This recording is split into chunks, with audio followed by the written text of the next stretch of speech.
Hi, this is Pamela Rivette, 5-star psychic medium recognized by my local CBS as one of the top 5 psychics in the Houston area. Last season, we were here at Oak Park Cemetery comparing the differences between the ghost box and the regular digital voice recorder to see which method was best for collecting E.V.P. In my opinion, the best method was, of course, the digital voice recorder. I seem to have gotten more clear E.V.P. that way. Where the digital voice recorder is handy at is that aspect. It's not in real time, but they're more clear in my opinion. Where with the ghost box, we was getting live real-time EVP. As you remember at the one grave we were at where the guy said his name Fred and how he died in his sleep. And that's my opinion. And then here's Regina's opinion. Welcome to the show. Good to have you again. Thank you. I agree. The digital is not only do you get more clear EVPs, you do not need as much background noise, and it's a lot easier to process the EVPs, whereas you can collect EVPs with the ghost box, but not only are you having to process and fine-tune what the EVP says, but you're also trying to get all of that static out of the way, and it does make it not only more difficult to process, but it's also more time-consuming. So a lot of today's show is going to be in still photos. When you see the still photos, you'll not only be able to read what the EVP says, but I'll be playing the EVP in the background twice in case you miss it the first time. After we do the EVP section of the show, what we'll be doing is a new part of our show that'll be at the closing of every episode this season, which is going to be called Viewer's Corner, where the viewers of the show can actually ask questions about the paranormal world, and we'll be doing our best to answer your questions for you. I'm going to just cover a subject, and then she'll cover a subject for you for today's Viewer Corner. So after the EVP section is done, please do stay tuned because the show's not over.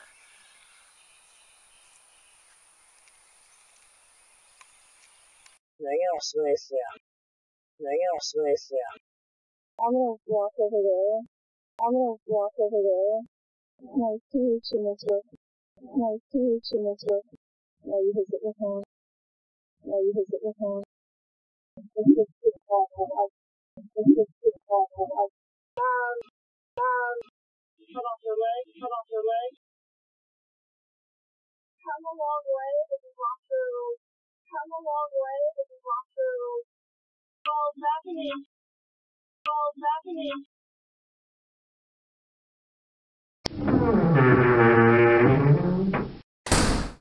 Action. Welcome to Viewer's Corner. This is Pam Rivette. The question asked of me is what happens when a person commits suicide to their spirit? In the Bible it states that they're condemned to hell for all eternity, but is that the truth?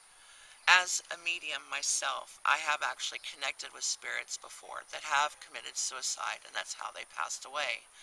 The way they explain it is that they go through what's called a tempering of the soul, which in a lot of ways is like a hell.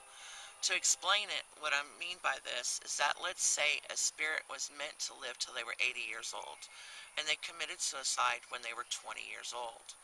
Well, for the next 60 Earth years, until the point was that they were supposed to have crossed over, they relive everything that brought them to the point of suicide, the act of suicide, and how it affected everybody they left behind repeatedly, over and over and over and over again.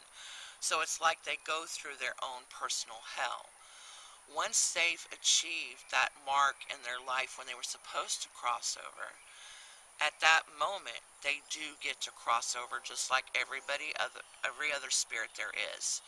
So they get to go through level 2, 3, 4, 5, 6, and eventually to 7, which is heaven if they choose to, just like everybody else. Now here's the thing though, depending upon which level the spirit got caught in when they committed the act of suicide, that time frame can be different. That 60 years could be a blink of an eye. It could be 7 times that amount, which would be 420 years. You never know. So, of course, it's just best that you don't commit suicide. Anyways, this is Viewers Corner, my portion of the show. Regina will be up next with the next question for Viewers Corner. God bless. Hi, this is Gina. One of our viewers came to us with a question, a very good question. What is the difference between a spirit and a ghost? Well, a spirit is somebody that's coming in, just checking in. They are able to kind of come and go through our world, up all the way up through heaven.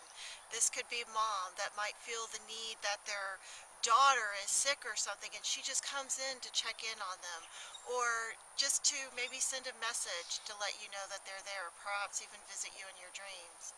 A ghost is a little bit different. A ghost is earthbound. They haven't made it up to that seventh realm. What's going on with them is they may not even know that they're dead, or that something has happened to them. They have either died from their sleep, in their sleep, they were possibly murdered, or they had a tragic accident and were not ready to go on. You'll meet these guys are the ones walking up and down your hallways, maybe tapping on the doors, playing with your lights. These are the ones that you call people out for to help you with. They're the ones causing the disturbances.